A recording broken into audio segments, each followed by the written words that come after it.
Welcome, students. I know it's been a while since we've been together in person, but I hope today finds you safe and healthy. I wanted to touch base with you because we have an upcoming assignment that I usually get a lot of questions on, and so I just wanted to create a video walking you through the steps of our next assignments. The last couple of weeks, we have been looking at the realist literary genre, which is opposed to the romantic genre that we looked at, which preceded the realist genre. So, previously, we watched a presentation over the realist genre and we took notes. Then there was some reading from a book, our textbook, over the characteristics of realism and the realist period. Next, you should have read a realist text, the narrative of the life of Frederick Douglass, which is an excerpt of a slave narrative, which was written during the realist period, during and after the Civil War. After we completed Frederick Douglass, we read two additional stories. The first was Ambrose Bierce's An Occurrence at Owl Creek Bridge, in which a Southern planter goes on a mission to sabotage a bridge controlled by the Northern forces. And we should have read Kate Chopin's The Story of an Hour. That is the story of Mrs. Mallard, who, in the wake of what she believes is her husband's death, is confronting her feelings about her marriage, which is something that most women at the time were expected to engage in, to be married, and women at the time could not ask for a divorce. So once they were married, pretty much they were, it was till death do you part. So we have read 3 realist texts. We have looked at the realist period, we've taken notes, we've done activities, vocabulary tracking, plot tracking, reading extension questions, and now we are ready for our next assignment. So, the next assignment is a realism essay. I know, another essay, but we will get through it. So, to begin the essay assignment, I would recommend starting with this essay assignment sheet that I'm going to attach to days 13 and 14 and 15. So, the purposes of this assignment is for you to write a well-thought essay describing the use of realism characteristics in the 2 short stories that I have chosen, An Occurrence at Owl Creek Bridge and The Story of an Hour. Okay, so that's the purpose. It's an informative piece where you are describing 3 characteristics of the realist genre and then using quotes, examples, and explanations from those 2 stories to show how they fit the realist genre. So, since it is informative, yes, you will need 5 paragraphs, intro, body paragraphs, and a conclusion. You will not need a rebuttal since it's informative. Okay?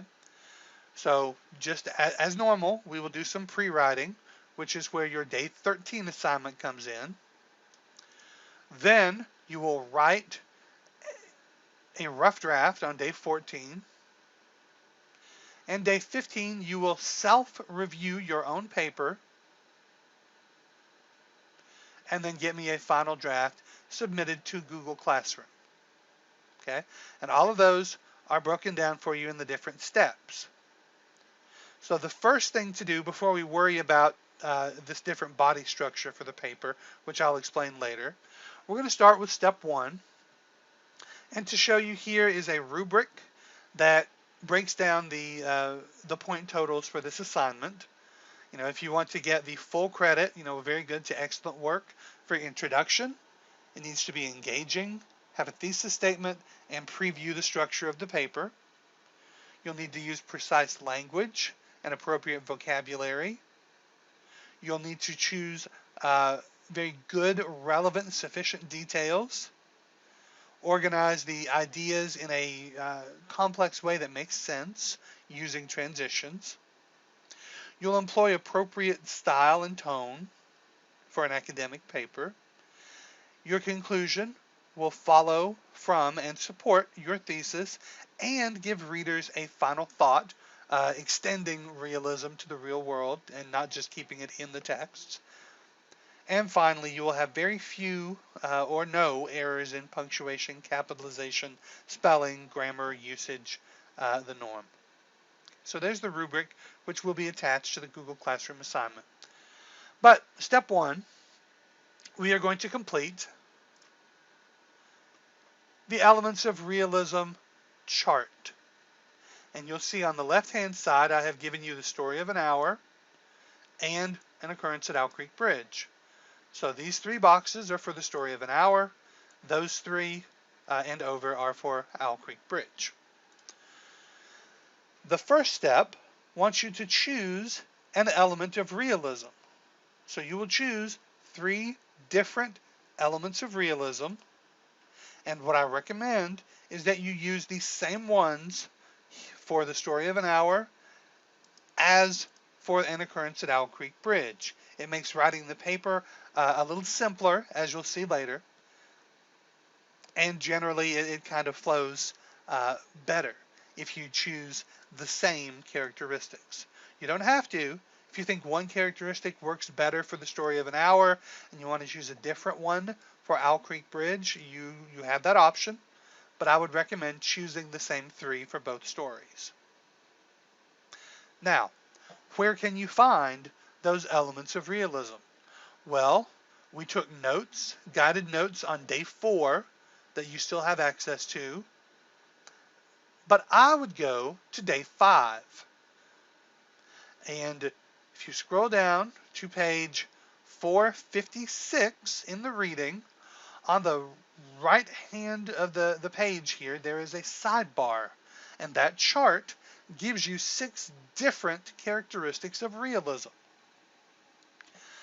I would read those, and I would choose 3 that you think you can justify as seeing in both the story of an hour and an occurrence at Owl Creek Bridge. Okay? So, for example, I might choose that realist writings typically focus on the ethical struggles and social issues of real-life situations. So if that's one that I wanted to use, I would go back to my chart, and I would put that into this column right here, an element of realism. So I would type in one element, then I would explain how that element is found in the story, and I would give a quote with a page number here, so I can easily go back and find it, and we can use that in the essay we're writing. The quote is your evidence. It is showing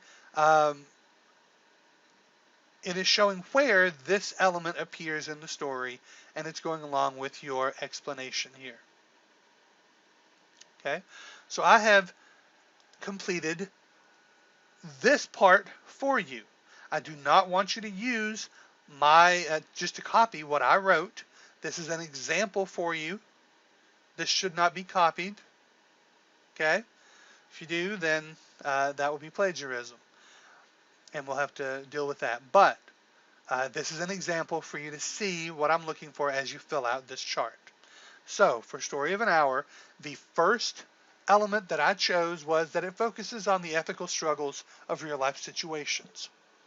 To show that, I give a quote from page 177 of Chopin's work, and notice how I cited that at the end, parenthetically with the author's last name and page number. But the quote says, "There would be no one to live for her during those coming years. She would live for herself. There would be no powerful will bending hers in that blind persistence with which men and women believe they have a right to impose a private will upon a fellow creature." And so here, that quote Now we give our explanation. So in the story, Mrs. Mallard is trapped in an unhappy marriage.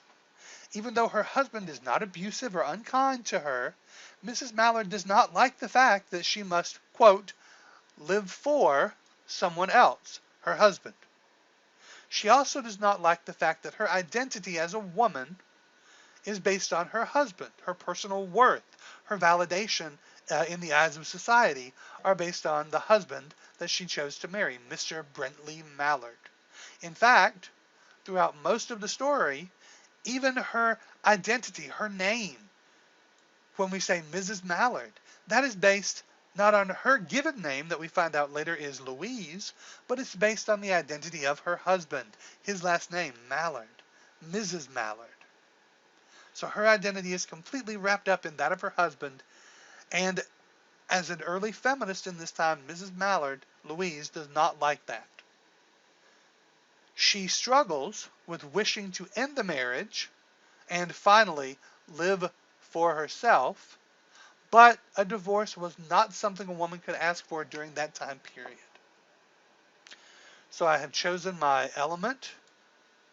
I have given a quote that shows that it is in the story with the proper citation and page number, and then I give my explanation of how that quote shows a focus on ethical struggles from real life situations. Then I would choose another element of realism and do the same thing, give another quote and an explanation. A third element of realism for Story of an Hour, give another quote and an explanation. Then I would probably choose those same three for the next story, An Occurrence at Owl Creek Bridge. And I have given you an example, again, for you to reference, not for you to copy. And the example is that it focuses on the ethical struggles of real-life situations, the same one I chose here. The quote from the story is from part 2, where what Peyton Farquhar believes to be a Confederate soldier has stopped at his gate. Of course, we learn later that it's actually a Union spy, but he doesn't know this. So he's asking this Confederate soldier about the news of the Yankees, the Northern forces, invading close to his home in Alabama. And he's asking the Federal scout, what can he do? So he's asking, how far is it to the Owl Creek Bridge? Farquhar asked. Oh, about 30 miles. Is there no force on this side the creek? Only a picket post half a mile out on the railroad, and a single sentinel at this end of the bridge, says the soldier. And then Peyton comes back and says, well, suppose a man, a civilian and a student of hanging, should elude the picket post and perhaps get the better of the sentinel, said Farquhar, smiling. What could he accomplish? Okay, and notice again, I have given you the citation. Now, both of these quotes, both from Owl Creek and The Story of an Hour, are too long to just copy and paste verbatim into your essay. They work here on the chart as evidence, but as you'll see later, when we're going to use these in the text of our essay, we need to only use the key phrase from them, not just copy and paste the entire thing in, word for word. That's 2 or 3 or 4 lines long. That's too much. So we'll see how to incorporate those a little later. But for right now, I have given you an example of the characteristic of realism in the story. We have given the text from the story where that characteristic appears, and now we give our explanation. So of course in the story, Farquhar is a Southern planter who, for reasons that are not made clear, could not fight in the army for the South. But still, he does everything he can to aid the South's cause. As such, he asks the Southern soldier who stops at his gate what damage someone might do to the local bridge controlled by the Union or the Northern forces. Okay, and so that's what we see here. He's asking what damage he might do. Then I give my explanation. This is an ethical struggle because Farquhar has already been told by that soldier that anyone interfering with the railroad will be hanged on the spot. So, Farquhar's struggle is, does he support the South so ardently, so fervently, that he is willing to risk his life? If he's caught, he's going to be hanged. Is he willing to risk his life to support the Southern cause? Remember, he is a Southern planter, a plantation owner, so that means he does own slaves who work on that plantation. So he does have a vested business interest in keeping things in the South the way they are for his business to continue. So that's his struggle. So after we give the element, give the quote from the story that shows the element, and then the explanation, we go on and give a second element, quote, and explanation, and then a third element, quote, and explanation. And that is filling out the pre-writing chart for your essay. So this is day 13's assignment. When you finish that, you can submit that through Google Classroom. And if you look at this, it is really a skeletal outline for your actual paper that is due on day 14 and 15. So again, going back to the essay assignment sheet, now that you have your chart complete,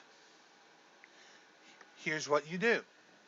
You've already done step 1, the pre-writing chart. And that takes care of a lot of the work for you. You've got your ideas on paper. Now you just have to get them into the framework of your essay. So to do that, for this assignment, I give you a choice. For step 2, you can choose either a 5-paragraph or a 4-paragraph paper. Do not think, though, that by choosing the 4-paragraph structure, that your paper should be shorter. It should be pretty much the exact same length, whether you choose the 4-paragraph structure or the 5-paragraph structure that we're used to. The only thing that's different is in how you present the material. Okay? So what that means is if you choose the 5-paragraph structure, that is body structure 2 here. If you choose the 4-paragraph structure, that's body structure 1. So you'll have an introduction where you talk about realism. Then in your body paragraphs, if you choose the one we're used to, body structure 2, you will have your thesis statement, of course, which is based on your 3 elements of realism that are the same on your chart. You'll say, all right, here's my first realist characteristic, and I will show how we see that characteristic in both stories. Body paragraph 2, we have that a second realist characteristic, and then you explain how it appears in both stories. Then your third body paragraph, you have that third realist characteristic, and you explain how it appears in both stories. That's probably the one you're most comfortable with because that's the one we've practiced most of the year in informative essays. However, there is another way that you might choose to write it. So after you have your intro and you're ready to start your body, instead of saying, all right, my first paragraph, I'm going to give you one characteristic and show how it appears in both stories, you could choose in your first paragraph to just discuss one story, Owl Creek Bridge, and give all 3 of your realist characteristics in that one paragraph, right here. If you do that, it will be a very long paragraph where you give your first realist characteristic, your evidence, your quote for how it is in the story, and then your explanation, and then you use a transition to move on to that second characteristic from Owl Creek Bridge, your second quote, your second explanation. Then you transition to your third characteristic, your third quote, and your third explanation, all from that same paragraph about Owl Creek Bridge. Then you do the same for Story of an Hour. So again, you have 2 different possibilities for how you structure the body. Regardless, you will have an intro and you will have a conclusion that will look pretty much the same, but your body might look different. Okay, so I will give you examples of those. Again, for you to reference, not to copy. So, on day 14, Thursday, you will use the attached template. It's very important that you use the template attached to the Google Classroom assignment this time and do not make a separate one of your own, because this time on that template I have given you a different uh, peer review sheet, which is actually should be self-review, and I have already included a works cited page. That will not be there if you make your own template. Please use the one that is attached to the assignment. Okay? So to start, you will open the template, and please do not touch that number. That number is already formatted, if you'll notice, to stay the same, um, to give you consistent formatting as we go through it. So if you don't touch the number, all you'll need to do is just highlight over the bracketed area and put your last name. And that will keep everything in MLA format. Then down here, you'll do the same. You'll tell me the period that you're in, whether it's first period, second, third, fifth. And I've already given you the title and the date.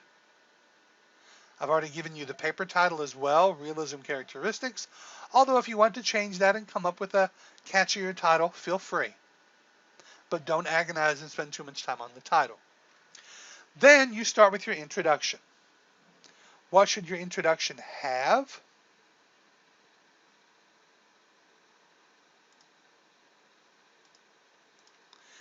Your introduction should have some background information about the literary movement, such as when was it prevalent, some famous realist writers, and other information about the period in general.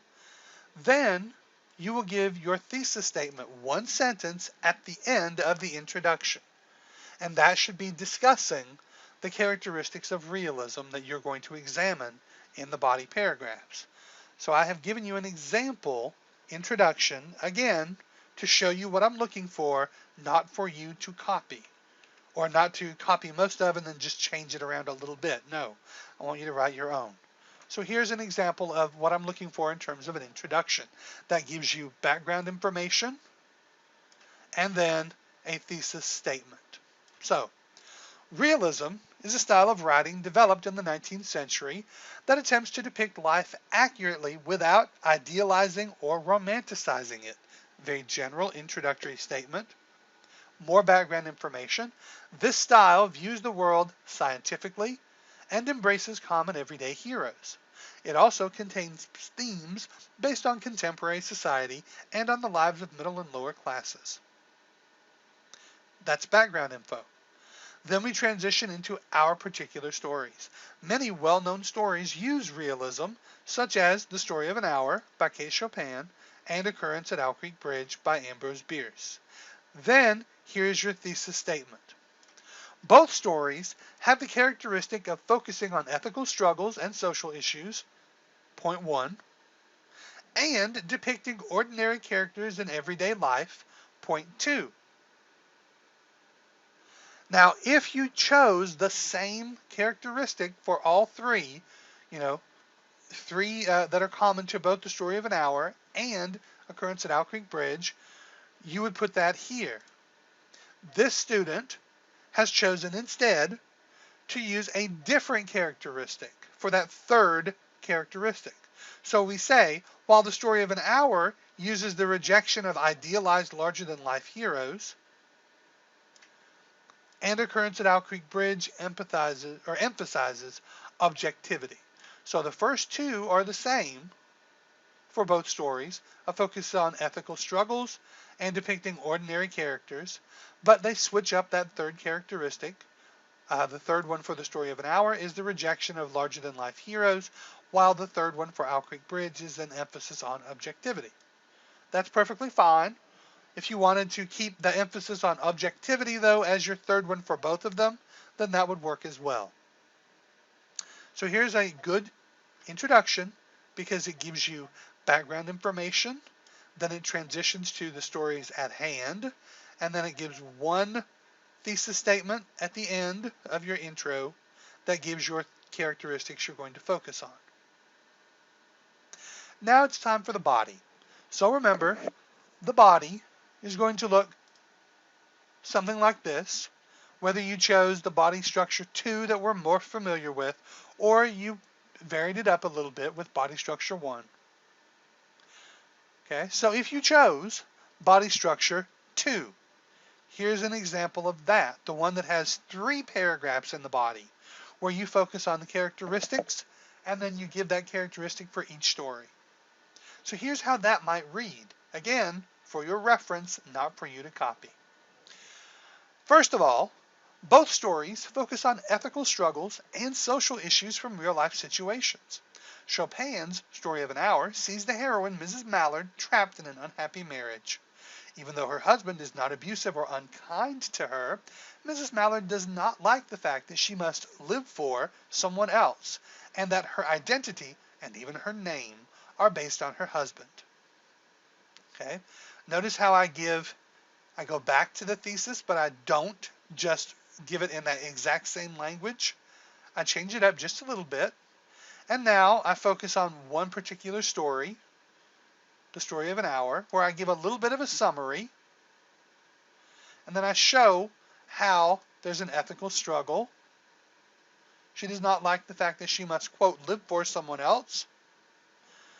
And then notice how I incorporate that quote, that long quote that I took from my essay planner.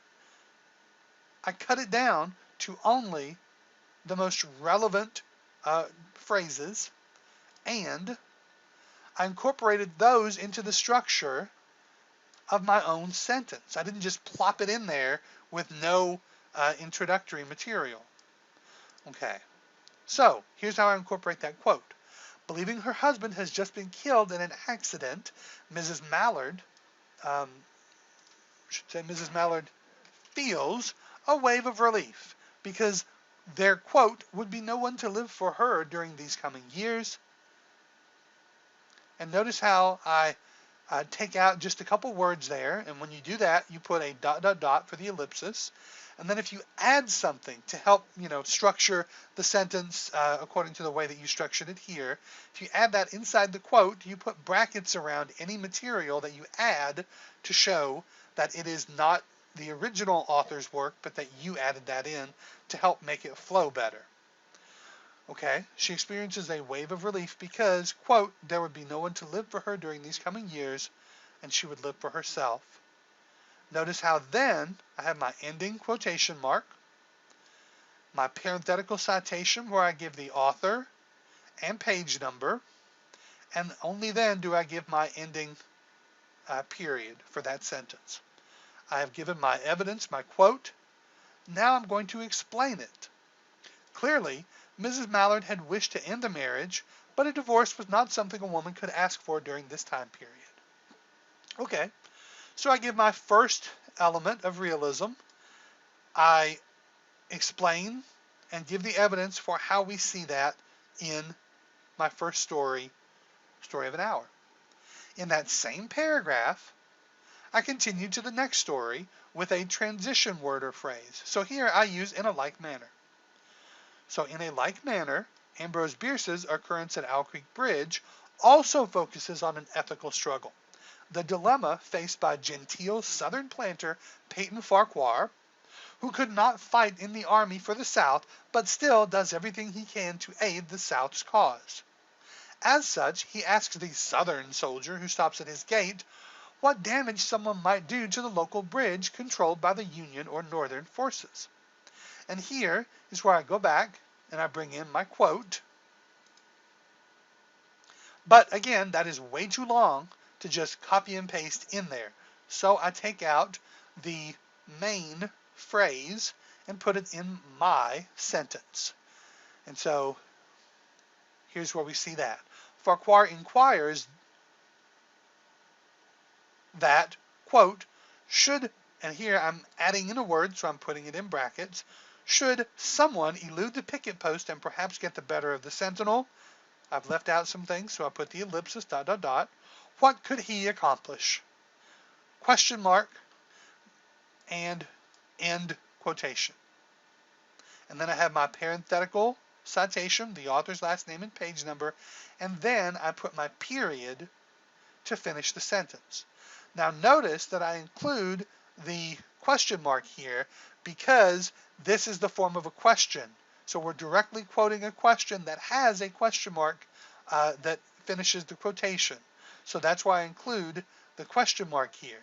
And I don't include the period up here to finish that sentence. The period goes at the end, just like it goes at the end here. But for special punctuation marks that aren't periods, like quotation marks, question marks, those are included before the ending quotation mark. Then I explain my quote. This is clearly an ethical struggle because Farquhar has already been told that anyone interfering with the railroad will be hanged on the spot. Does he support the South so ardently that he's willing to risk his life to help their cause? Rhetorical question. And then to transition and give my final thought on this particular paragraph, it is these kinds of struggles drawn from everyday situations, the ones that can truly impact the course of a person's life, that realist writers so expertly described in their works. Then, if this were my paper, I would take my second characteristic and I would continue that down below here in my second body paragraph, and then my third body paragraph, and then my conclusion. Okay. Notice this is a long paragraph. Notice that it's almost a page long, which is what yours should be if you follow all the steps and include everything that you're supposed to have.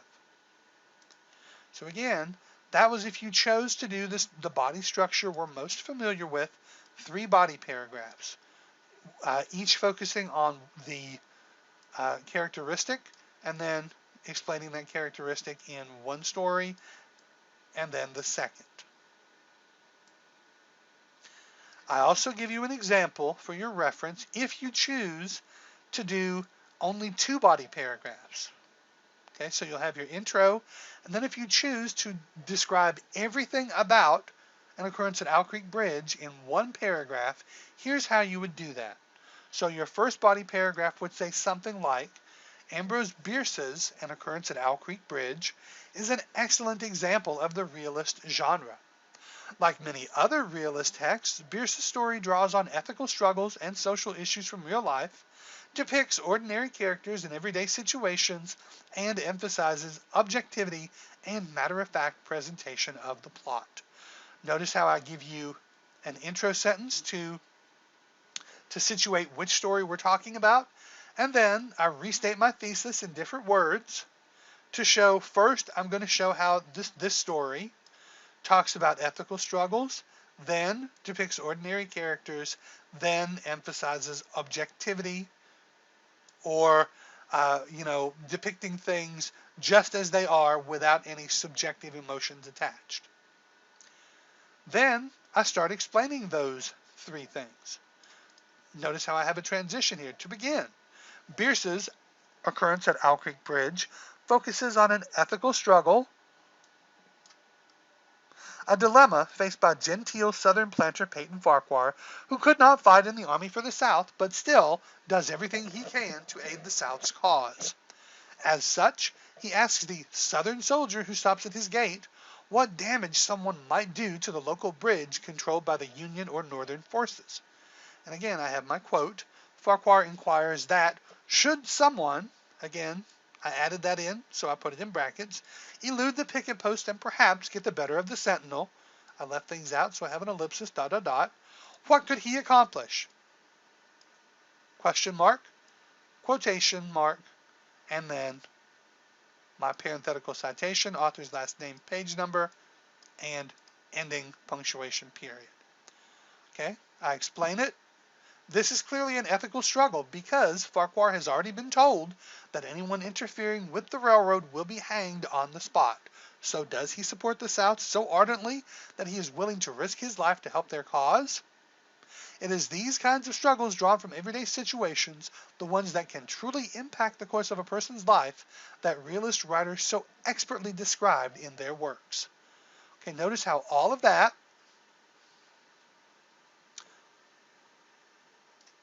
is just explaining my first characteristic, how it draws on ethical struggles. Since I'm giving all of my info about an occurrence at Owl Creek Bridge in this paragraph, because I chose the two-body paragraph structure, then I need to transition into this next characteristic depicting ordinary characters from everyday life. So notice how I do that. I have a transition word. Next, Bierce's story depicts ordinary characters from everyday situations, focusing on the southern planter turned rebel hero Peyton Farquhar. Though Farquhar seems to be an aristocratic plantation owner and thus someone who owns slaves and therefore has a vested interest in maintaining the status quo of the antebellum South, he imagines himself a rebel hero, going so far as to engage on a secret mission to destroy Owl Creek Bridge before the Yankees can use it to invade further into Southern territory. Being a planter and not a professional soldier, though, Farquhar's plan is not successful, and he is caught, perhaps because he lacks the training a true soldier would have. And then I give my quote to explain that, as Bierce writes, and then I would have my second quote here. I did not include that for you because that's something you'll have to find if you choose this characteristic. So after I have my second quote, and then my explanation of that quote, I move on to my third characteristic to finish out the paragraph. So I have my transition word, finally. Bierce's tale presents details in an objective, matter-of-fact way. In fact, the opening and closing scenes are presented in the third-person objective point of view, panning across the scene much as a camera would, to give the reader only the cold, hard facts. Then, to explain that, I would have my quote and an explanation of that, and then I would transition into my second body paragraph where I did the same thing, looked at all three characteristics with my three quotes and my three explanations for the second story, which would be here, an occurrence at Owl Creek Bridge. And notice how this paragraph is more than a page long, and I don't even have all of my second and third points fleshed out. So anything less than about 1.5 or 2 pages for this particular one paragraph is going to be falling short. So if you choose this body structure, 2 body paragraphs, this one paragraph about Owl Creek Bridge should be 1.5 pages to 2 pages long if you have everything in there that you need. And then your paragraph over Story of an Hour should also be roughly 1.5 pages to 2 pages long if you fully flesh out every detail that you need to. So that's your body. You can choose either the 2 body paragraph way of doing it or the 3 body paragraphs. Either way, they should still be about the same length. So you're not writing less if you choose the 2 body paragraphs. Okay, they should both be about the same length. Then you're ready for your conclusion, where you restate your thesis in different language, and you leave your reader with a final thought or question about realism, and maybe linking it to modern day literature. So here's how you might do that, again, for your reference, but not to copy. So here's an example of a conclusion. So in conclusion, again, transition word, realism is used in both stories by focusing on ethical struggles and social issues, depicting ordinary characters, rejecting idealized heroes, and emphasizing objectivity. So you go back to your thesis and restate that. This will be different depending on the different points that you used. And here's how we relate it to modern life. Today, many authors use this writing style in their works, such as modern-day realistic fiction writers John Grisham, Robin Cook, and James Patterson. J.D. Salinger's novel, The Catcher in the Rye, a description of angsty teenager Holden Caulfield after he has been expelled from his prestigious prep school, is also a contemporary example of the realist genre, because it tells the reader exactly how this teenager feels about the phony adults who surround him. Okay? So now I leave the reader with a final thought. In summation, the realist genre is much more down to earth than the romantic literature which preceded it. So next time you're searching for a good book, why not pick up a realist novel? Its writing, my bad, should not have an apostrophe there. Its writing will probably be more relatable and understandable because the author, quote, keeps it real. Okay, so I'll leave the readers with my final thought here, and notice how, because I am talking directly to the reader here, I can use the word you, right?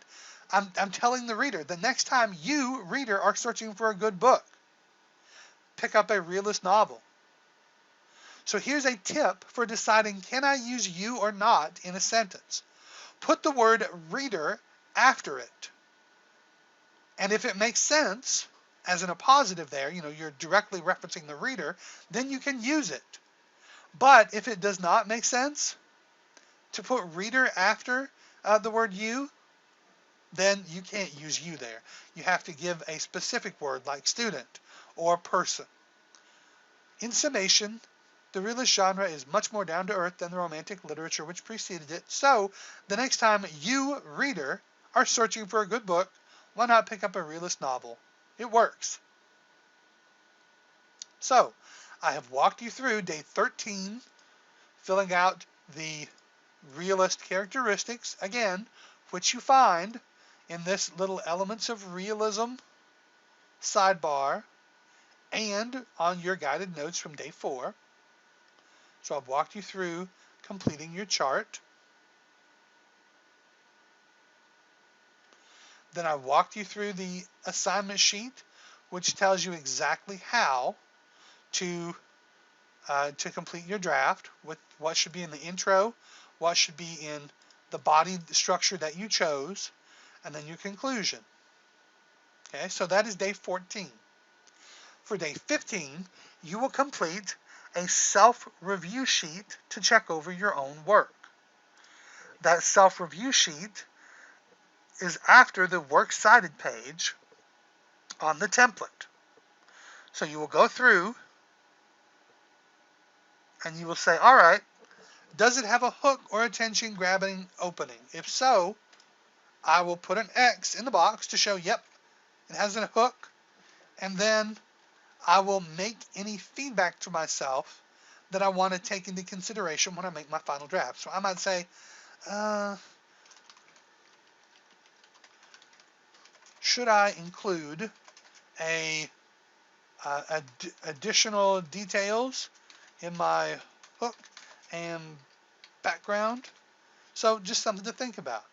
So then you'll say, okay, does it have 3 to 4 sentences of background information about realism? Yes.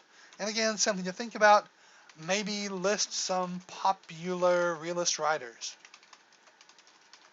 such as Stephen Crane or Mark Twain. So giving myself some feedback, some pointers for how to make my essay better. After I complete this self-review chart, then I go back to what I've written, to my rough draft, and I go through and I read it again, and I make it better. I don't just look for, oh, I misspelled this word, or I should put a comma here. I'm also looking for things like big picture things. Do I give enough background information here? Do I give enough explanation of my quote that the reader can understand it? Do I have my quote in a good way that I don't just copy and paste it, but I put it in the structure of my own sentence? Do I give my parenthetical citations? So I'm going back and I'm correcting all of those things on day 15. Then I go back and I submit this, I turn it in to Google Classroom by midnight on Friday, and that is my realist essay. Next week is spring break, so you have a week off. I will try to post some of the work for the next NTI days during spring break. That way, if you want to go ahead and work ahead, you may, but you won't be required to. Okay, if you want to go ahead and work during spring break, go ahead, please do, but you're not required to. Our last NTI assignment or unit, since we're finishing realism with this essay, our last unit is going to be over modernism. So we will have some notes over the modernist genre from the 20th century, and we will be reading a play, Death of a Salesman. I will have assigned readings, page numbers from that play every day for you, along with reading questions that we complete throughout the entirety of the play, and little assignments that you complete every day to show me that you're reading, along with some quizzes interspersed in there to show me that you're keeping up with the reading as well. To those of you who have been keeping up with your reading every day and submitting those, I want to thank you. Some of the work I'm seeing is excellent, as usual. Others seem to be turning it in several days late, which is not really giving me the best quality of your work. So I really want to encourage you, if you have not been keeping up with your work, please make sure to do that every single day. Okay? I know I've gone on for a while here explaining things to you, but I wanted to make sure that I would try to touch on and cover all of the questions that you might have had. If there is an additional question, feel free to email me and let me know that. Okay. Something else I want to encourage you this week, Thursday and Friday, the school is going to be handing out paper copies of our next NTI assignments. So if and only if you would prefer a paper copy, you can go in and pick those up this Thursday and Friday. Okay, I'm only going to be making a few paper copies. Everything will be available online to you, and most students, I think, feel more comfortable doing it that way as well. But since we will be reading a play, if you prefer a paper copy, you can go in and to the school and pick it up this Thursday or Friday. Okay? Once again, I just want to remind you, please stay safe, stay healthy. I know this is a time that we have not experienced before in terms of doing all of our work online and not meeting in person, but as our governor says, we will get through this. It is up to all of us to keep doing our duty to be self-isolating, to not be gathering in social gatherings, because that is how the coronavirus will spread. So hopefully you're doing your part to try to isolate yourself as much as you can, so that we can get this knocked out very quickly and return to some sense of normalcy very soon. So again, I just want to thank you guys. I miss you, and I'm really looking forward to getting back in the classroom. But until then, we'll just have to make do with our online assignments, and we will get through this. So again, this is Mr. Newsom signing off. Have a wonderful week and a great spring break.